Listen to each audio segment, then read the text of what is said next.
Hello दोस्तों, नमस्कार। कैसे हैं आप? आपका स्वागत है मेरे चैनल किस्से कहानियाँ में। दोस्तों, आज मैं आपको द्रौपदी के चीरहरण का प्रसंग सुनाने वाली हूँ। वैसे ये तो आप सभी लोग जानते हैं कि दुशासन ने भरी सभा में किस प्रकार से द्रौपदी का चीरहरण किया था। और जब द्रौपदी ने अपनी लाज बचाने के लिए कृष्ण भगवान को पुकारा था तो कृष्ण भगवान वहाँ पर तुरंत उपस्थित नहीं हुए थे।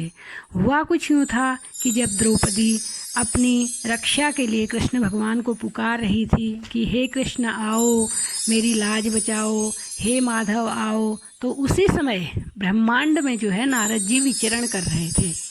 नारद जी ने जैसे ही द्रौपदी की पुकार सुनी तो वो दौड़े दौड़े कृष्ण भगवान के पास गए। कृष्ण भगवान तो आराम कर रहे थे उस समय, लेकिन नारद जी ने जाके कहा कि हे प्रभु, आप तो यहाँ आराम कर रहे हैं, क्या आपको द्रौपदी की पुकार नहीं सुनाई दे रही? वो आपको पुकार रही है अपनी लाज बचाने के लिए।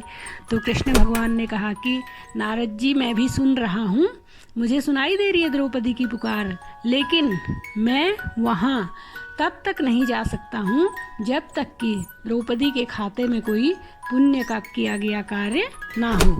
अगर द्रौपदी के कार्मिक अकाउंट में एक राई के बराबर भी कोई पुण्य कर्म होगा तो मैं उस राई के दाने को पहाड़ के बराबर पुण्य कर्म में परिवर्तित करने के लिए बाध्य हूँ। लेकिन अगर उसके खाते में एक भी ऐसा कार्य ना हो कि जिससे मैं उसकी लाज बचा सकूं, तो नारद जी ने तुरंत द्रौपदी का कार्मिक अकाउंट चेक किया और उन्होंने कहा कि हे प्रभु, द्रौपदी के द्वारा किया गया एक छोटा सा परोपकार का कार्य उसके खाते में दर्ज है। वो कुछ इस प्रकार है कि एक दिन प्रातःकाल द्रौपदी स्नान करने के लिए नदी की ओर जा रही थी।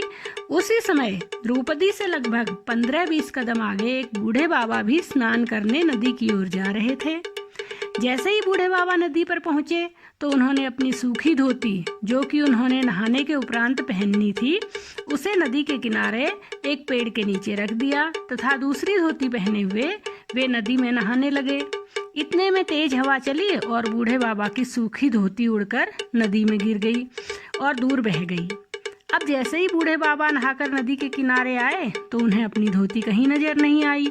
उन्होंने इधर उधर देखा और बहुत ढूंढा तो उन्हें अपनी धोती जो है दूर नदी में बहती हुई नजर आई। बूढ़े बाबा परेशान हो गए। सूखी धोती उनकी नदी में बह गई और एक धोती जो उन्होंने पहनी थी वो भी गीली हो चुकी थी। वो पुरानी भी थी, इसलिए तार तार भी हो गई थी। बाबा को समझ नहीं आ रहा था कि अब करें तो क्या करें। बाबा ने इधर उधर देखा तो उनकी नज़र द्रौपदी पर पड़ी। अब तो वे परेशान होने के साथ साथ शर्मिंदा भी थे कि किस तरह इस गीली व तार तार धोती से एक महिला के सामने पानी से बाहर आए।